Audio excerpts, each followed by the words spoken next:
Meus caros amigos, eu sou Carlos Souza Júnior e sejam muito bem-vindos ao canal da Souza Júnior Soluções e Consultoria. Para você que já é inscrito, obrigado mais uma vez pela presença. E para você que está chegando agora, já expresso aqui também meu muito obrigado e aproveito para pedir que faça a sua inscrição no canal e que ative o sininho de notificação. Porque aqui nós pregamos o que acreditamos e praticamos o que pregamos. Vinheta na tela!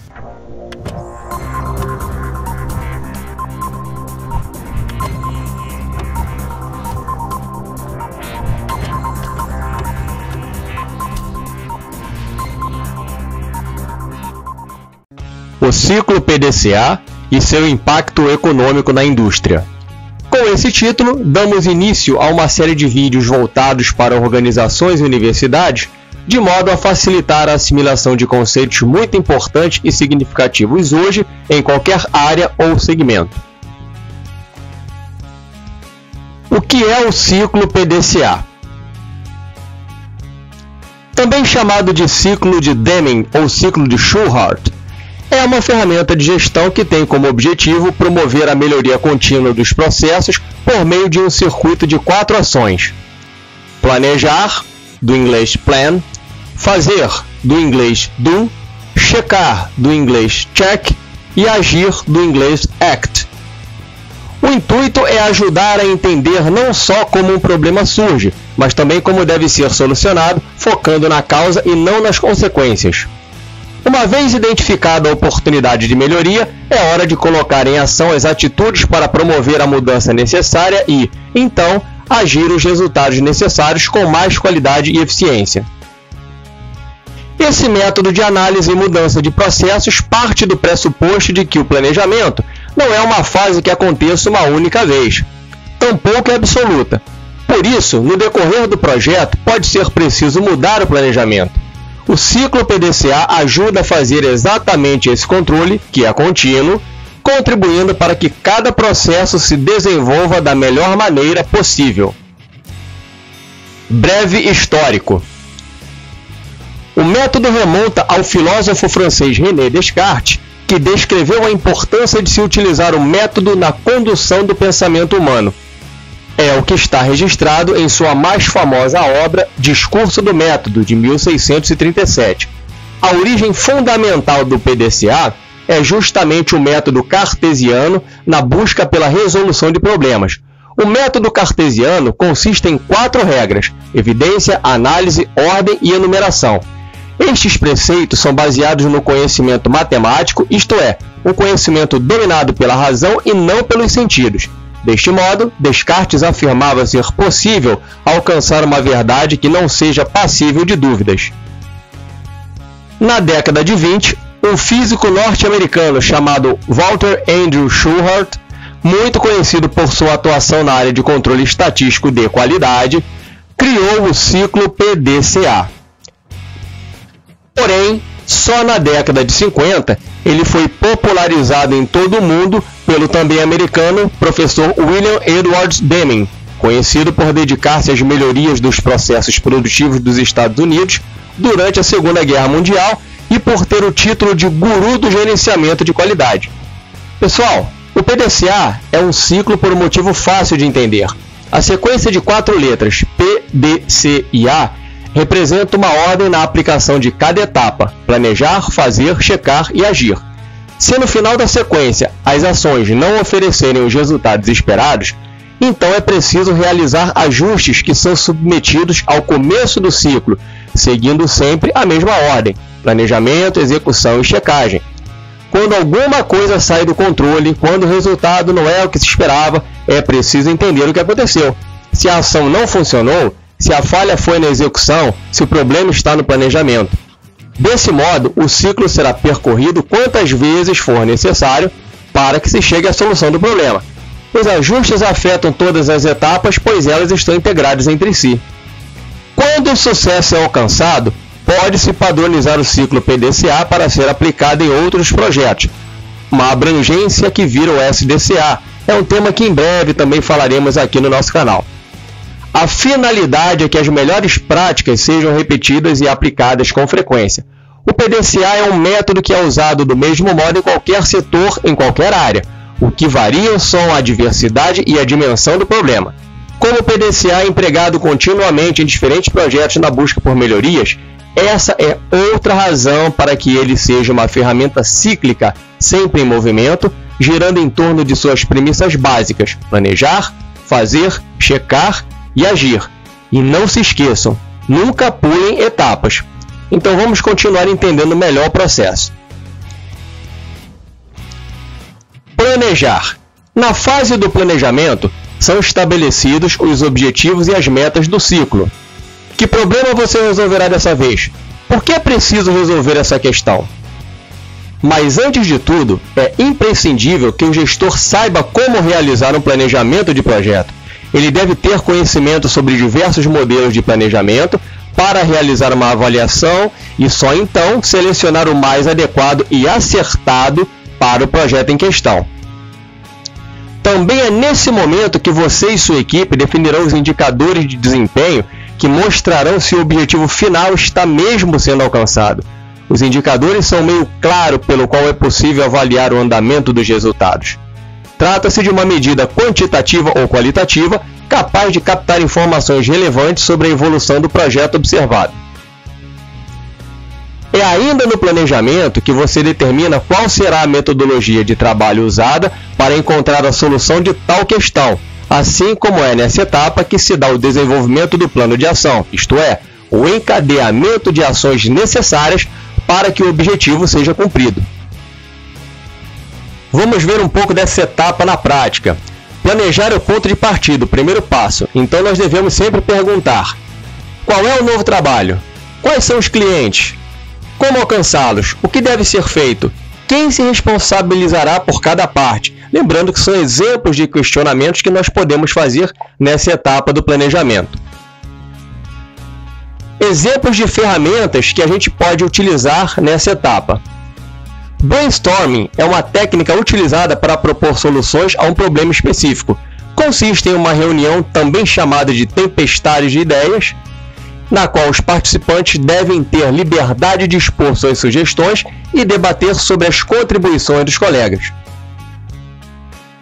Gráfico de Pareto. O princípio de Pareto, mais conhecido como regra 20-80, nos diz que 20% das causas principais são responsáveis por 80% dos problemas em uma organização. Ou seja, se solucionarmos essas 20 principais, acabamos com boa parte dos problemas. Diagrama de Ishikawa. O diagrama de Ishikawa também é conhecido por diversos outros nomes, tais como diagrama espinha de peixe, diagrama de causa e efeito, PDCA espinha de peixe, árvore de causas e espinha de peixe, diagrama dos 6 M's. O diagrama, portanto, tem como objetivo ajudar a equipe a chegar nas causas reais de problemas que acometem nos processos organizacionais de uma empresa. Ou seja, seu propósito é descobrir os fatores que resultam em uma situação indesejada na organização. Os 6 M's de Ishikawa são: método. Como a forma de desenvolver o trabalho influencia o problema? Máquina. Como os equipamentos utilizados no processo influenciam o problema? Medida. Como as métricas utilizadas para medir o desenvolvimento da atividade influenciam o problema? Meio ambiente. Como o meio em que a atividade está sendo desenvolvida influencia o problema? Material. Como a qualidade e o tipo dos materiais utilizados influenciam o problema? Mão de obra. Como as pessoas envolvidas na atividade influenciam o problema? 5 porquês. Os 5 porquês é uma ferramenta que consiste em perguntar 5 vezes o porquê de um problema ou defeito ter ocorrido, a fim de descobrir a sua real causa, ou seja, a causa raiz. Vamos dar um exemplo aqui de uma análise 5 porquês, um exemplo bem simples para facilitar bem o entendimento. Nesse exemplo, o problema abordado é o não cumprimento de um prazo estabelecido para atendimento a um cliente. Então temos o primeiro porquê. Por que o prazo estabelecido para atendimento ao cliente não está sendo cumprido? Todos os participantes expuseram suas opiniões e, por consenso, a resposta foi: porque a demanda de solicitações dobrou no último mês. Então vamos para o segundo porquê. Essa resposta vira a pergunta do segundo porquê e fica assim: por que a demanda de solicitações dobrou no último mês? Resposta: porque houveram muitos atendimentos que não foram realizados de forma adequada. Então, seguindo na mesma sequência, o terceiro porquê fica: por que houveram muitos atendimentos que não foram realizados de forma adequada? Resposta: porque 1/3 do time de atendimento está destreinado. Quarto porquê: por que 1/3 do time de atendimento está destreinado? Resposta: porque o processo de integração na área de atendimento não foi executado. Quinto porquê: por que o processo de integração na área de atendimento não foi executado? Resposta: porque não existe um responsável pelo processo de integração no atendimento. Então, nessa última resposta, chegamos à causa raiz do problema, não sendo mais possível perguntar outro porquê. Assim, como pode ser visto acima, a causa raiz do problema foi a falta de um responsável pelo processo de integração no atendimento. Lembrando, gente, que os 5 porquês não necessariamente precisa ter 5 questionamentos. Você pode ter mais ou pode ter até menos, desde que você garanta que aqueles questionamentos feitos durante a análise vão proporcionar a chegada na causa raiz. 5W2H. A ferramenta 5W2H é um checklist administrativo de atividades, prazos e responsabilidades que devem ser desenvolvidas com clareza e eficiência por todos os envolvidos em um projeto. Tem como função definir o que será feito, por que, onde, quem irá fazer, quando será feito, como e quanto custará. A sigla é formada pelas iniciais em inglês das 7 diretrizes que, quando bem estabelecidas, eliminam quaisquer dúvidas que possam aparecer ao longo de um processo ou de uma atividade. São elas os 5W: What, o que será feito; Why, por que será feito; Where, onde será feito; When, quando será feito; e Who, por quem será feito. Agora os 2 Hs: How, como será feito; e How much, quanto vai custar. Estas são ferramentas auxiliadoras que poderão ser muito úteis nesta fase para dar suporte à tomada de decisões. Quanto melhor for o planejamento, melhores metas serão atingidas.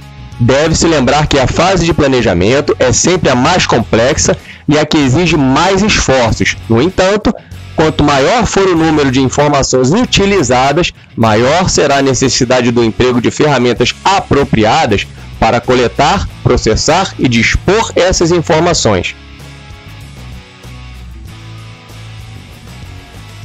Etapa fazer. Após identificar todos os problemas e traçar as metas que devem ser alcançadas, é hora de fazer acontecer. Nessa fase, o plano de ação é colocado em prática segundo o que foi planejado, cuidando para que não haja nenhum tipo de desvio pelo meio do caminho. Então vamos entender um pouquinho melhor. Se não for possível executar o planejado, será preciso voltar à fase anterior e verificar os motivos de o planejamento ter falhado. Já se a iniciativa for executada conforme o previsto, deve-se partir para a próxima fase, encarando a análise dos resultados. Antes de iniciar a fase de execução, é preciso educar e treinar todos os envolvidos no processo para garantir que todos estejam comprometidos e tudo saia conforme o planejamento realizado na fase anterior. Somente uma equipe capacitada é capaz de agir de maneira alinhada e ter foco nos objetivos corretos. A execução pode ser a criação de um piloto sobre um novo serviço ou produto, nesse caso em linha de produção, que será apresentada em encontros com potenciais clientes ou até mesmo a alta direção, e a entrega de alguns trabalhos, resultados e relatórios. Chegamos na fase de checar. A fase de checagem começa juntamente da fase de implementação do plano de ação.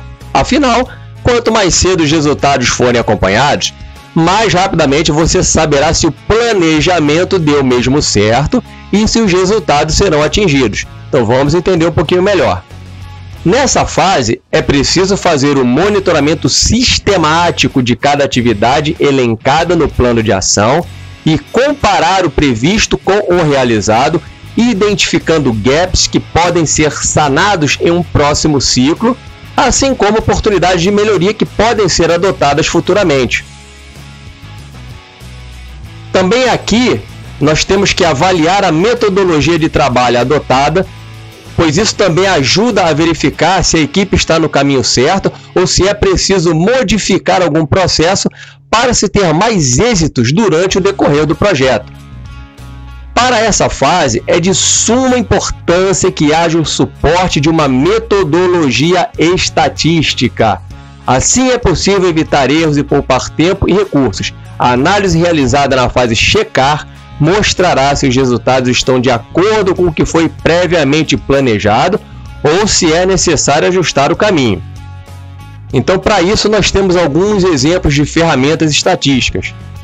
Carta de controle é um tipo de gráfico utilizado para o acompanhamento de um processo.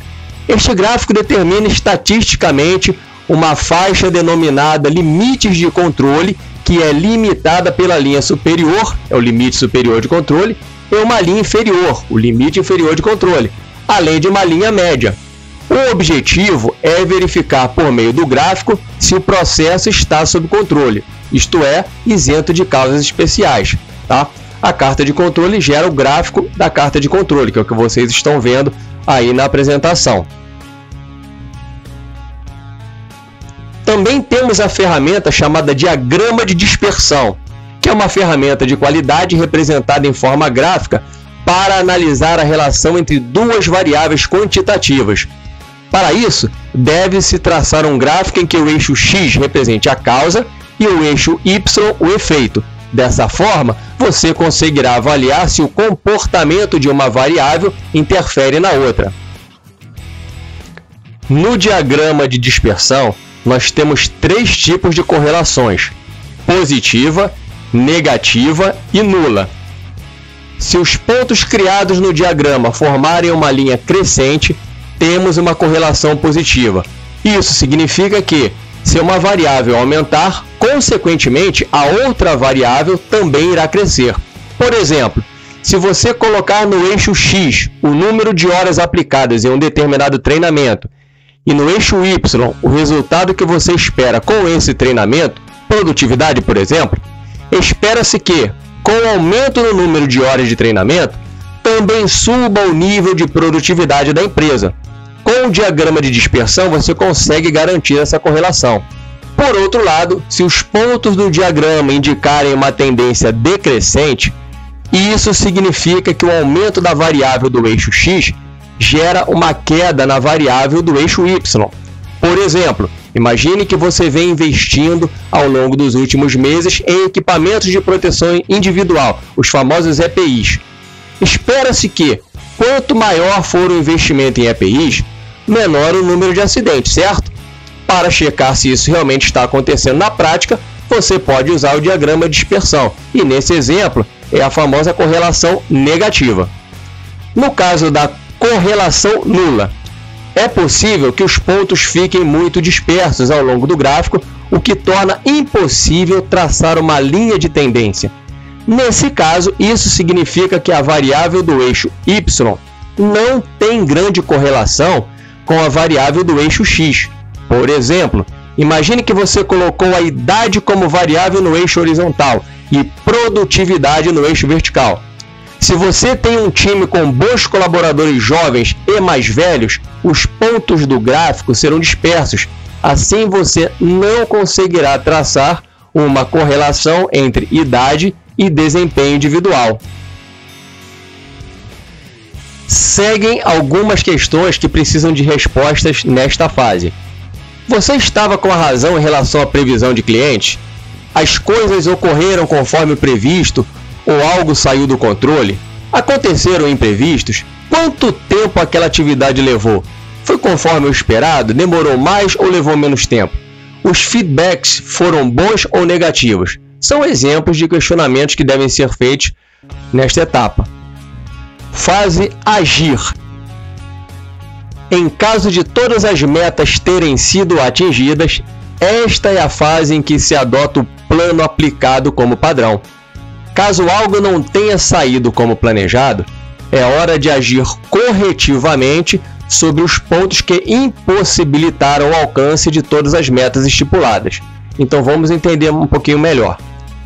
Com a análise de dados completa, é preciso passar para a realização dos ajustes necessários, corrigindo falhas, implantando melhorias imediatas e fazendo com que o ciclo PDCA seja reiniciado, visando aprimorar ainda mais o trabalho da equipe.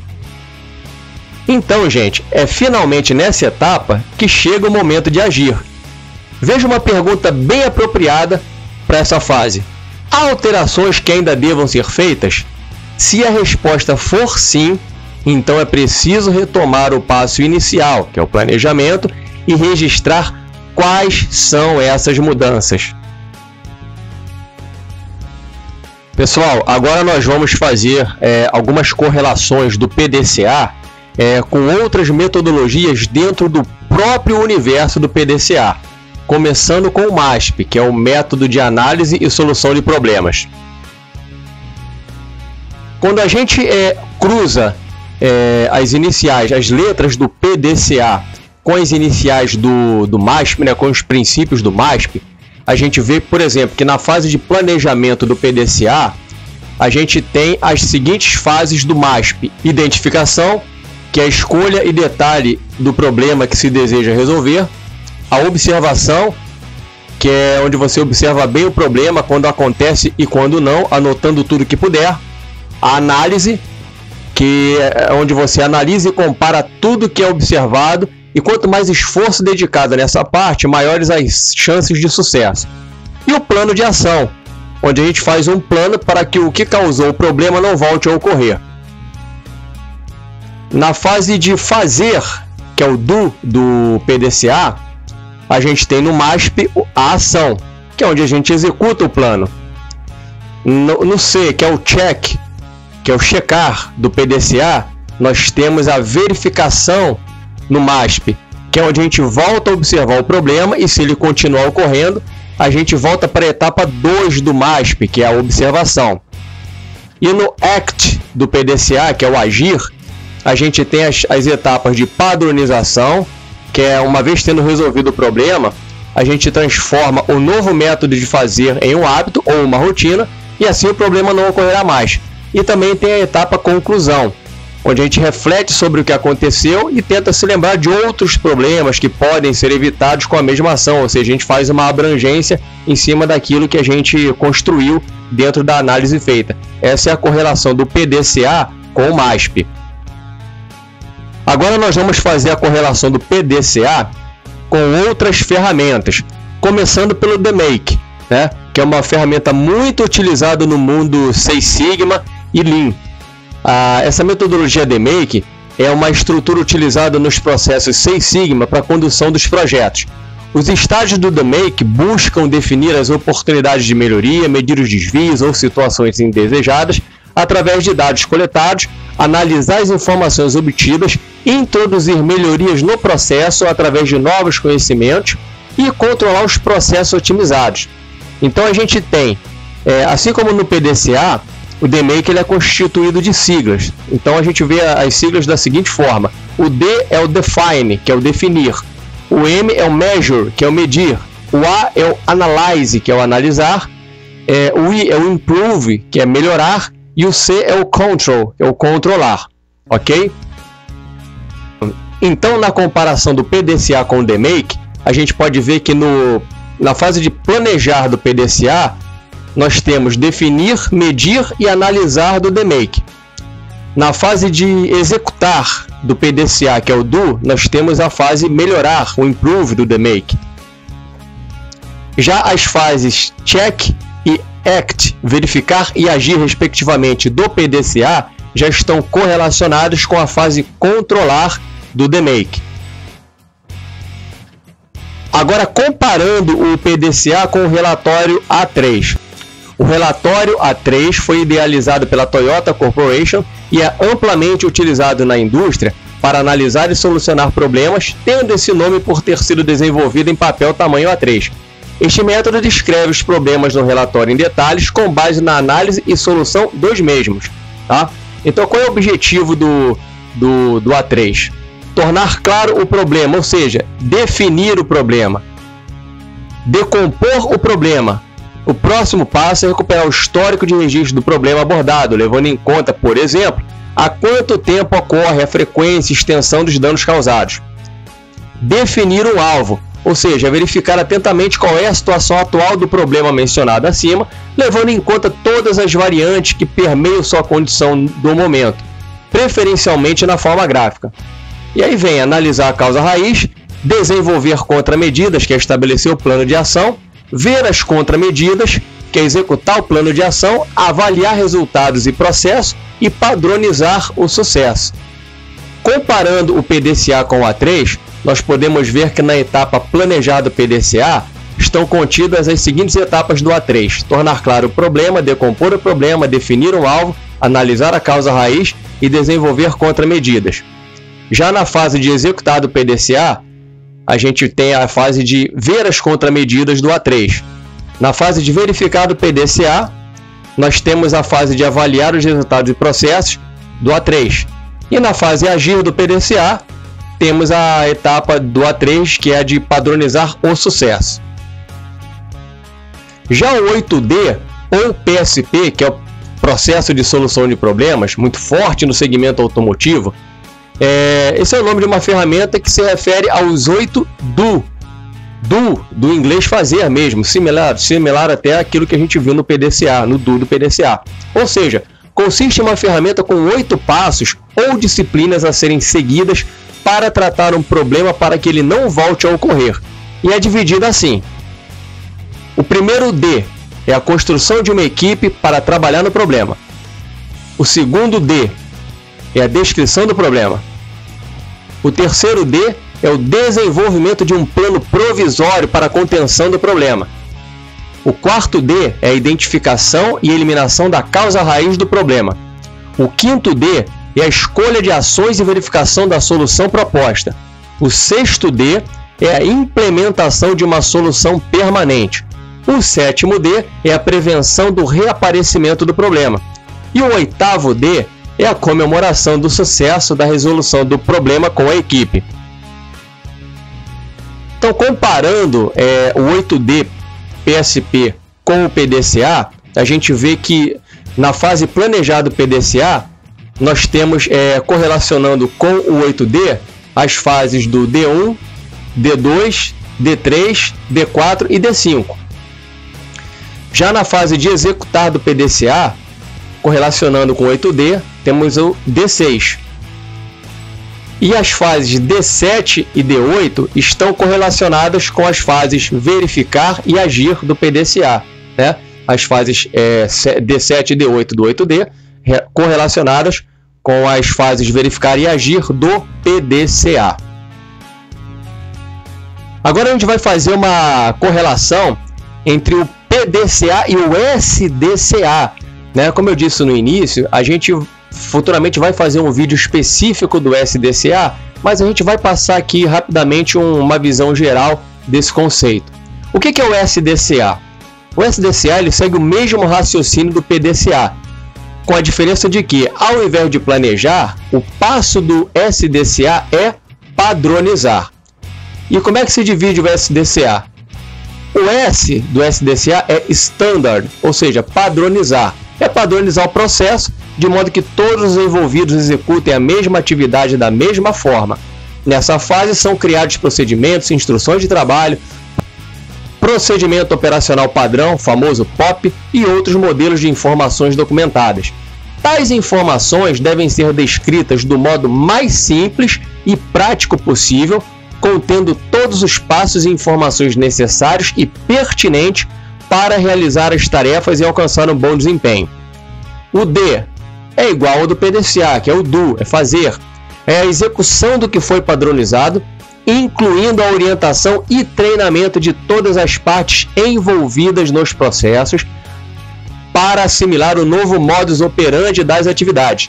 O acompanhamento auxiliará os colaboradores na aceitação do novo método, com um grau reduzido de resistência, proporcionando agilidade no processo de padronização. Check. Checar, igual ao C do PDCA, né? O C do SDCA também é igual ao C do PDCA. É o ato de checar, que segue o mesmo princípio do PDCA, cujo objetivo é avaliar o cumprimento dos padrões, ou seja, verificar se a execução do processo está de acordo com o que foi padronizado, analisando os resultados da mudança. Já o A do SDCA é o ACT. Na verdade, é agir corretivamente, similar também ao PDCA, com foco em realizar adequações necessárias quando os envolvidos não conseguirem, por algum motivo, executar o novo método e também quando os resultados estabelecidos não forem alcançados. Então, pessoal, essa é a correlação entre o ciclo PDCA e o ciclo SDCA. Quando você termina de girar o PDCA, que é quando você chega na fase de agir, você automaticamente migra para o SDCA, porque você transformou aquela melhoria na qual você estava trabalhando em uma rotina, né? E aí você vai padronizar essa rotina. Durante o processo em que você está tocando as atividades da sua rotina, você vai identificar novas oportunidades de melhoria que vão levar você para a fase de planejamento do ciclo PDCA, e aí você vai gerar um novo PDCA em cima de uma nova melhoria. Fatores fundamentais no PDCA. Sempre existem mais informações importantes quando falamos em como fazer um PDCA. Existem 3 fatores no ciclo PDCA que são fundamentais para que as metas sejam alcançadas: liderança atuante, conhecimento técnico e conhecimento aplicado. Vamos saber um pouco mais sobre cada um deles. Liderança atuante. A empresa precisa de um profissional que revele liderança atuante. Precisa de pessoas que estejam aptas a direcionar a organização rumo ao que ela almeja com aquele projeto. Conhecimento técnico. O conhecimento técnico sobre o foco do projeto também é fundamental. Se se trata de tecnologia da informação, por exemplo, é fundamental que os profissionais envolvidos tenham algum conhecimento técnico sobre o assunto. Conhecimento aplicado. Outro fator da máxima relevância é a aplicação do conhecimento em gestão, que é representado essencialmente pelo método PDCA.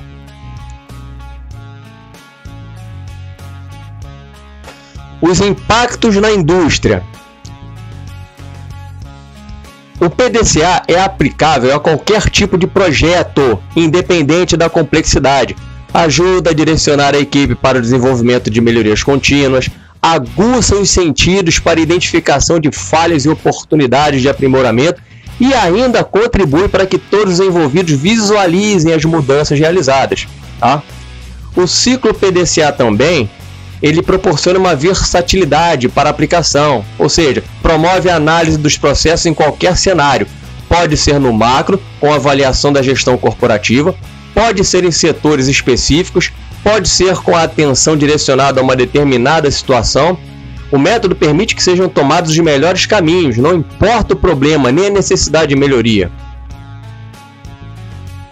Também a melhoria no fluxo de trabalho, para assegurar a eficiência do workflow, garantindo que as entregas sejam realizadas dentro do prazo. É importante ficar atento às tendências. O PDCA permite que a empresa permaneça continuamente atualizada e que assim aplique os processos mais eficazes. O PDCA também promove o aumento de eficiência e produtividade do time, desenvolvendo projetos com muito mais agilidade e destreza. Isso sem contar que o PDCA também garante um aprendizado maior durante a execução das atividades, contribuindo para o desenvolvimento pessoal e profissional da equipe. Mudança com a gestão de riscos. O PDCA permite a previsão e a redução de erros, o que assegura maior sucesso nos projetos. Quando os riscos não são considerados, as possibilidades de resultados insatisfatórios aumentam e torna-se mais difícil corrigi-los. Lembre-se de que Com o método, você consegue manter um controle muito maior sobre os processos. Redução de custos operacionais. O ciclo PDCA permite uma análise constante sobre o desempenho dos profissionais e dos processos. Como resultado, aparecem insights que contribuem para a melhoria no percentual dos lucros, o aumento da qualidade do trabalho e da satisfação dos clientes.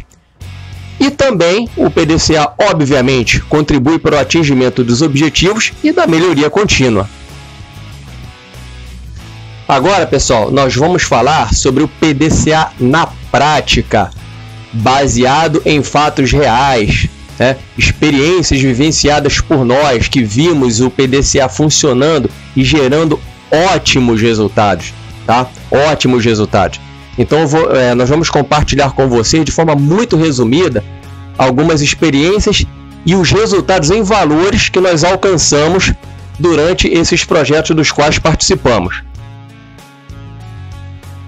Um projeto executado em processo de limpeza automática de linha de produção.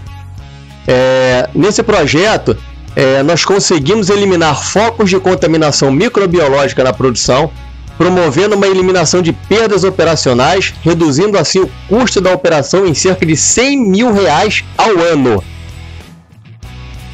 Projeto executado em processo de inventário na área de produção terceirizada.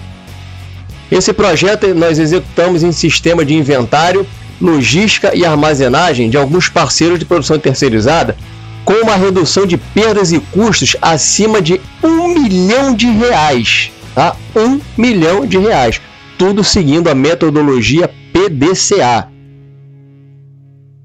Projeto executado em processo de destinação de resíduos na área de meio ambiente, tá? Nesse projeto nós desenvolvemos uma alternativa para a destinação de sobras de produção, isso na indústria de alimentos, tá?